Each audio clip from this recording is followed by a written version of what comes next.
خدائی فیصلہ سنو، اللہ کے قرآن کا فیصلہ سنو، اللہ کے کلام کا فیصلہ سنو. جس کا کان میرا کلام سننے کے لیے تیار نہیں، جس کو میرا قرآن سن کے مزہ نہیں آتا، جس کو میرا کلام سن کے حلاوت نہیں آتی، جس کو میرا کلام سن کے لذت نہیں آتی، جس کی روح تازی نہیں ہوتی، جس کو لطف نہیں آتا، جس کو کیف نہیں آتا، جس کو سرور نہیں آتا، جو میرا قرآن سننے کو تیار نہیں، جو میرا قرآن آنکھوں سے دیکھنے کو تیار نہیں، جو میرا قرآن سننے سمجھنے کے لیے تیار نہیں. آؤ پھر خدائی فیصلہ سنو. فرمایا اولئک کالانعام.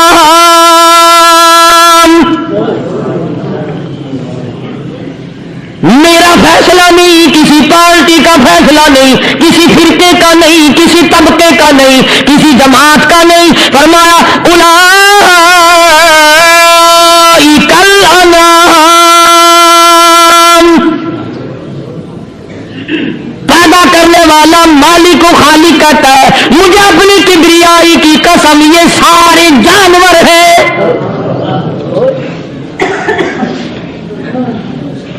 یہ سارے کے سارے جانور ہیں، یہ درندے ہیں جو ایک دوسرے کو چیر پاڑ کر کھاتے ہیں، یہ درندے ہیں جو ایک دوسرے کا خون پیتے ہیں. فرمایا بل ہم اضل، جانوروں سے بھی بدتر.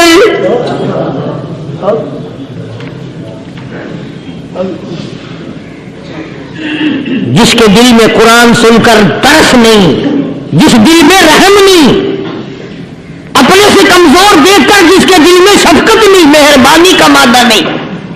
فرمایا وہ کوئی بندہ ہے، وہ تو جانور ہے. اور خدا غضب میں آ گیا. فرمایا بل ہم اضل، اس سے بھی بدتر. اللہ والے جو ہیں وہ ان خصلتوں کو دور کراتے ہیں اور وہ آدمی کے مزاج اور دل میں سے ایسی چیزیں نکالتے ہیں جو اس کی بربادی کا ذریعہ بنتا ہے. دل کی بیماریوں کا کسی کو فکر نہیں. بخار ہو جائے، آپ چڑھ جائے، آپ کو پتہ چل جاتا ہے. نزلہ ہو جائے آپ کو پتہ چل جاتا ہے. کھانسی ہو جائے پتہ چل جاتا ہے. دل کی بیماریوں کا کیا پتہ چلے. صحابہ کرام رضوان اللہ تعالی علیہ مجمعین کی جماعت کے اللہ پاک کے محبوب حضرت محمد رسول اللہ صلی اللہ تعالی علیہ وسلم نے دلوں کی صفائی کی. پہلے لوگ جھونپڑیوں میں کچے کوٹھوں میں رہتے تھے، نہ اتنی صفائی تھی نہ اتنی ترقی تھی. آج برتنوں کی صفائی دیکھو، کپڑوں کی صفائی دیکھو، مکان کی صفائی دیکھو. رات دن بس اسی دھندے میں لگے ہوئے. سارا دن برتن دھونے سے فرصت نہیں، سارا دن کپڑوں کے بناؤ اور سنوار میں فرصت نہیں. تو اللہ والے ایسے موقع پر بڑی عجیب بات کہتے ہیں. وہی مجذوب ہے. مجذوب علی رحمت کہتے ہیں بظاہر تو ہر شے میں بے حد صفائی، بظاہر تو ہر شے میں بے حد صفائی، مگر دل میں ہے گندگی انتہائی. بظاہر تو ہر شے میں چہرے کی صفائی، بدن کی صفائی، نہ جانے کتنی قسم کا صابن ہے، نہ جانے کتنی قسم کے پاؤڈر ہے، نہ جانے کتنی قسم کے شیمپو ہے، نہ جانے کتنی قسم کے کپڑے ہیں، کیا چال ڈھال ہے، کیا نئے نئے ڈیزائن ہے. مجذوب کہتا سب کچھ دیکھ لیا، بظاہر تو ہر شے میں بے حد صفائی، مگر دل میں ہے گندگی انتہائی. جس یار کی بیٹھک میں بیٹھ کے کھانا کھایا، جس رشتے دار کی بیٹھک میں بیٹھ کے کھانا کھایا، اسی کی بہن کو دیکھ کر آبرو پہ ڈاکہ ڈالنے کا پروگرام ہے. جس دوست کے گھر میں بیٹھ کے کھانا کھایا، اسی دوست کی بیوی کی عزت لوٹنے کا پروگرام ہے. پرانے زمانے میں اب بھی دلی جیسے شہر میں اگر دعوت کی جاتی ہے تو وہاں ایک تشکری میں نمک آتا ہے سب سے پہلے. آرامنے میں دستور تھا پرانے زمانے میں، اگر کوئی دعوت کرتا، کوئی تقریب کرتا، سب سے پہلے نمک آتا تھا. ایک ایک انگلی ہر شخص نمک چاٹتا تھا. کیا مطلب؟ جس نے نمک چاٹ لیا اب وہ نمک حرامی نہیں بنے گا. میں چوری کرنا، اس گھر کی آبرو کا غلط تصور لانا، اس گھر کے مال میں خیانت کرنا وہ حرام سمجھتا تھا جس گھر کا میں نے نمک چکھ لیا۔ اور مسلمانوں کی بات نہیں، ہندوؤں کی بھی یہ باتیں تھی۔ مولانا محمد علی صاحب جلندری سب کا جو رحمت اللہ علیہ فرمایا کرتے تھے کہ ایک سکھ تھا بہت بڑا ڈاکو، مسلمان اور ہندو مل کر اس کو ساتھ ملا کر کے لے گئے کہ یہاں اس گاؤں میں اس پنڈ میں ڈاکہ ڈالے۔ سفر کر کے گئے، تکلیف اٹھا کے گئے۔ اس سکھ ڈاکو نے پوچھ لیا کہ یہ کون سا گاؤں ہے کہ یہ فلانا ہے؟ اچھا سارے کے سارے یہ تلاش کرو، یہ سوچ وچار کرو، اپنے پنڈ کی، اپنے علاقے کی، کسی مسلمان کی، کسی ہندو کی، کسی سکھ کی، کسی چوڑے چمار کی اس گاؤں میں لڑکی تو نہیں؟ ہمارے یہاں سے کوئی لڑکی تو شادی ہو کے یہاں نہیں آئی۔ ان ساروں میں سے کہنے لگا کہ ہمارے بھنگی کی لڑکی جمعدار کی یہاں آئی ہوئی ہے۔ کہنے لگا واپس چلو، بیٹی بیٹی ہے، چاہے بھنگی کی ہو یا نواب کی ہو۔ ارے کل بیٹی کا ڈورا دیا تھا کہ ڈاکہ ڈالنے میں شرم نہیں آئے گی؟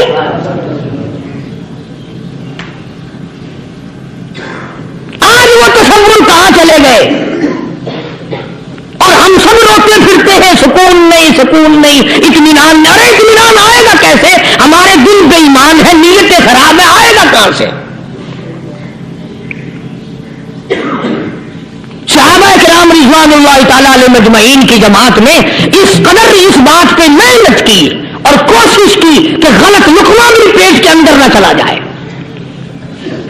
چنانچہ میں علی اعلان کہتا ہوں 1,29,000 صحابہ کرام، کالی کملی والے کے دیوانے اور پروانے، حضور کے یار جانثار، حضور کے ساتھ پھاقا کھانے والے، پھاقوں مرنے والے، پتھر کھانے والے، اپنے بچوں کے ٹکڑے ہوتے ہوئے دیکھ کر لا الہ الا اللہ محمد الرسول اللہ کی صدا بلند کرنے والے صحابہ کرام کا یہ حال تھا۔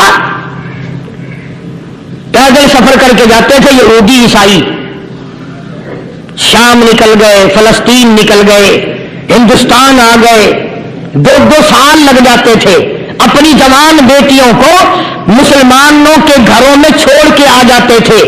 کبھی نگاہ نبوت نے جن کو رنگ دیا تھا، کبھی کسی صحابی پہ ذرہ برابر الزام نہیں لگا۔ ان یہودیوں کا، ان عیسائیوں کا یہ عقیدہ تھا کہ محمد صلی اللہ علیہ وسلم کے جو غلام ہیں ان کی نگاہ بھی پاک ہے، ان کے دل بھی پاک ہیں، ان کے ارادے بھی پاک ہیں، ان کے ہاتھ بھی پاک ہیں۔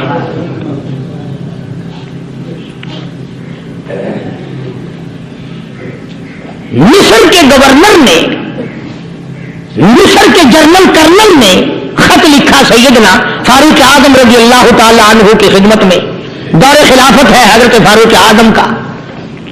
کیا خط لکھا کہ حضور مجھے کافی وقت گزر گیا ہے اور فلاں علاقے میں آپ کے حکم سے ہم نے جانا ہے اور راستہ صرف ایک ہے اور اس راستے میں جال بچھا دیا گیا۔ اب مجھے مشورہ دے، میں کیا کروں؟ حکم دے مجھے۔ جال کیا بچھا دیا گیا کہ ہمیں پتہ چل گیا ہے عیسائیوں نے پروگرام بنایا، سینکڑوں لڑکیاں تلاش کر کر کے بڑی خوبصورت حسینہ اکٹھی کی ہیں، ان کو گانے بجانے کی ٹریننگ دی ہے، ان کو اچھی اچھی آوازوں والی لڑکیاں ڈھونڈ کے لائے ہیں اور انہوں نے یہ پروگرام بنایا کہ جب مسلمانوں کی فوج اس گلی سے گزرے گی ان کوٹوں کے اوپر چڑھ کے گانا بجانا کریں گے تاکہ ان کے دل میں بدماشی آئے اور ان کا بیڑا غرق ہو۔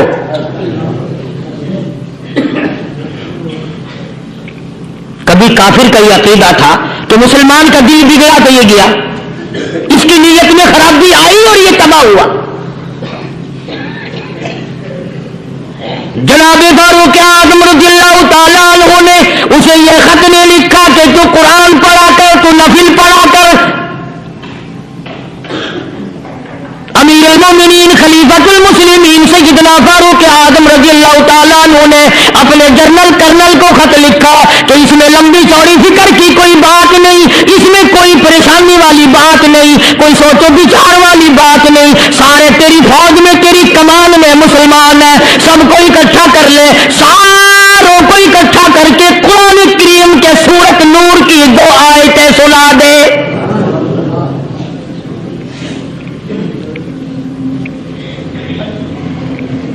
یہ بھی نہیں فرمایا کہ سزا سناؤ اتنے کوڑے لگیں گے، جو خلاف کرے گا یہ قید ہوگی، یہ کورٹ مارشل کر دیا جائے گا، کچھ نہیں۔ جناب فاروق اعظم رضی اللہ تعالیٰ عنہ کی رائے دیکھو، ان کے خیال میں قرآن کریم میں اتنی بڑی طاقت ہے، اتنی بڑی عظمت ہے، اتنی بڑی کرامت ہے، کلام الہی میں اتنا بڑا شرف ہے، اعلان کر دیا، فرمایا اپنے کرنل کو ساری فوج کو لشکر کو اکٹھا کر کے قرآن کریم کی فلاں فلاں آیت سنا دے۔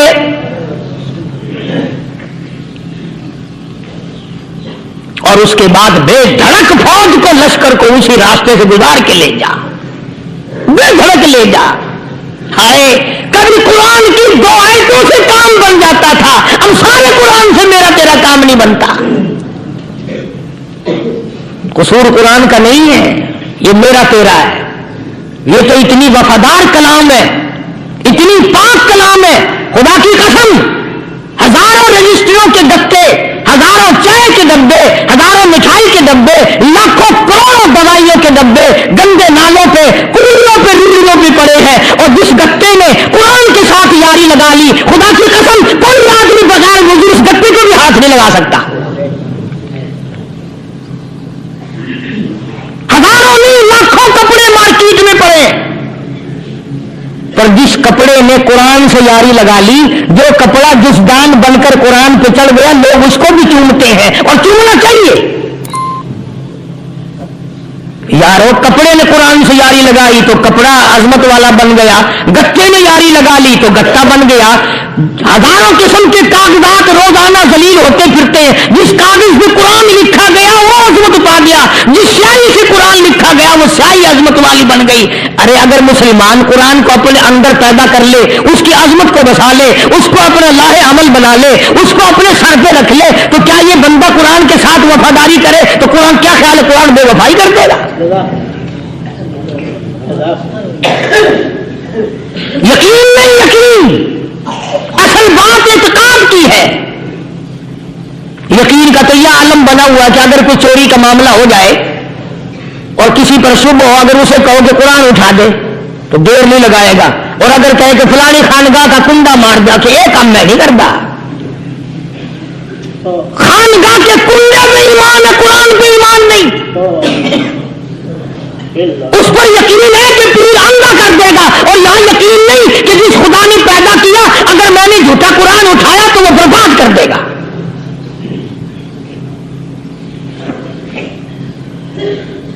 عجیب عجیب لوگ ہیں۔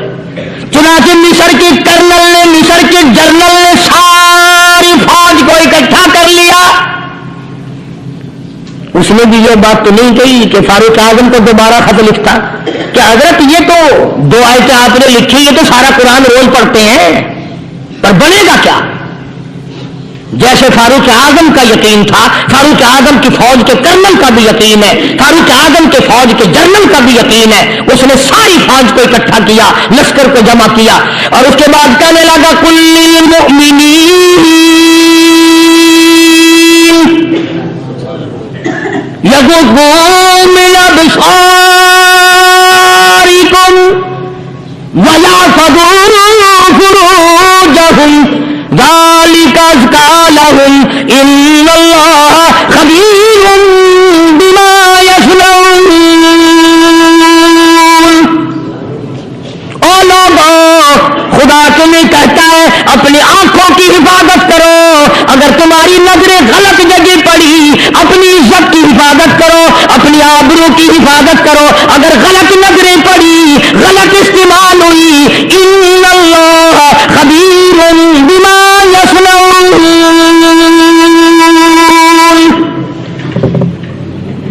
اللہ پاک تمہارے ساتھ ساتھ ہے، وہ ہر چیز کو دیکھتا جائے گا، وہ ہر چیز تمہاری دیکھے گا۔ چنانچہ تاریخ شاہد ہے، ابن حشام نے لکھا ہے، ابن خلدون نے لکھا ہے، اور کئی مورخین نے لکھا ہے کہ جب مسلمان جنرل نے، مسلمان کرنل نے اپنی فوج کو قرآن کی دو آیتیں سنائی اور اس کے بعد حکم دیا چلو، تمام کا تمام لشکر چل رہا ہے، ادھر ڈھول بجا، دھماکے بجے، گانا شروع ہوا، گانا بجانا شروع ہوا، ساری فوج نکل گئی، سارا لشکر چلا گیا۔ لڑکیوں نے دیکھا کہ یہ تو ختم ہو گئے، نیچے آواز دیتی کہنے لگی اور جانے والوں یہ ساری فوج کے اندھوں کی فوج تو نہیں.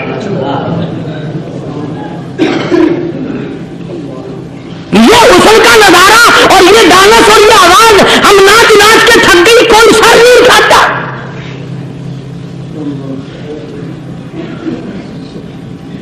اور آج دیکھ لیں آپ، ہر گھر کے اوپر وہ لگا ہوا ہے ایریل، لعنت کا ایریل لگا ہوا ہے، لعنت کا ایریل.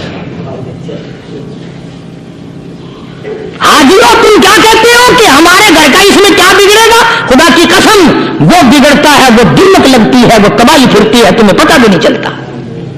تم نے کیا سوچ رکھا ہے؟ مسلمان کرنل کے حکم پہ ساری فوج نکل گئی، ناچنے والی گانے والی لڑکیاں عیسائیوں کی حیران ہیں. کیا ہوا؟ لاکھوں کی تعداد میں فوج گزر گئی، کوئی نگاہ اٹھا کے نہیں دیکھتا. ایک مسلمان سپاہی گزرتا گزرتا نیچی نظریں کیے کہنے لگا سر کیسے اٹھائے، نگاہ کیسے کوئی اٹھائے گا؟ یہ سارے کے سارے اللہ کا قرآن سن کر آئے ہیں.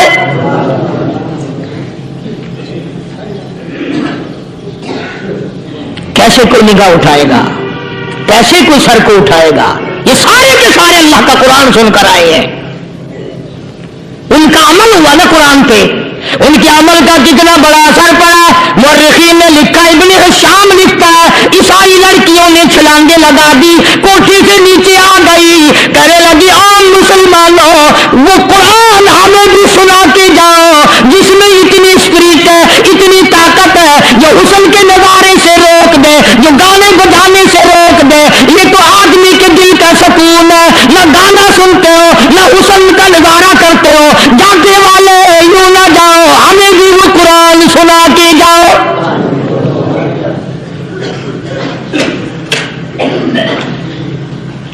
اس قرآن میں کتنی بڑی طاقت ہے، وہ کتنی عظمت ہوگی، اس میں اس کلام میں کتنی برکت ہوگی، جس کلام میں یہ تاثیر ہے کہ وہ ایسی ایسی چیزوں سے روک دیتا ہے. چنانچہ ایک مسلمان سپاہی چلتا بھی جاتا ہے اور کہنے لگا وَقُلْ لِلْمُؤْمِنِينَ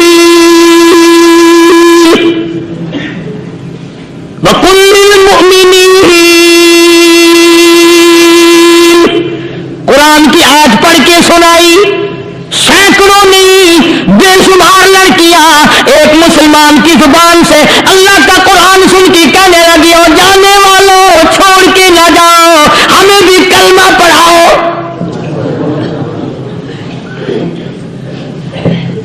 جتنی بھی وہ ناچنے گانے والی تھی تمام کے تمام کلمہ پڑھ کر مسلمان بن گئی. اور مورخین نے لکھا ہے آخری دم تک قرآن کی شیدائی اور دیوانی بن کے گزری ہے. پھر وہ لڑکیاں جو رات دن حسن و جمال کا پیکر بنی رہتی تھی، علماء نے لکھا ہے جب موت آئی ایک ایک کے بدن میں کپڑے لباس میں موت آئی تو 50-50 ٹاکی لگی ہوئی تھی.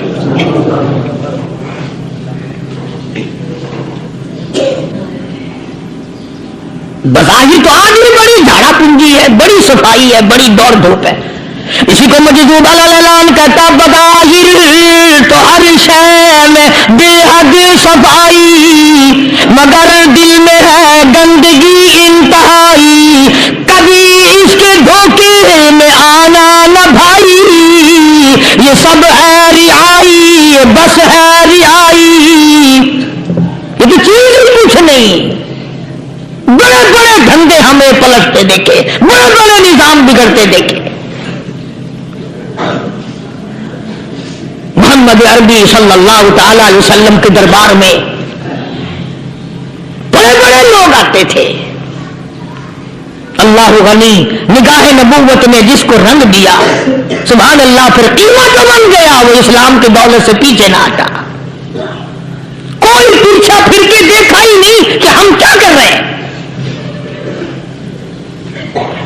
ایک لذت تھی، ایک کیف تھا، ایک سرور تھا صحابہ کرام کو. کہاں سے وہ چیز ہم لائیں، کیسے ہم میں وہ چیز پیدا ہوگی؟ جنگ بدر ہوا، بڑی بہترین بات ہے، توجہ لکھ کے لے جاؤ، انشاءاللہ قبروں میں دعائیں دو گے. جنگ بدر ہوا،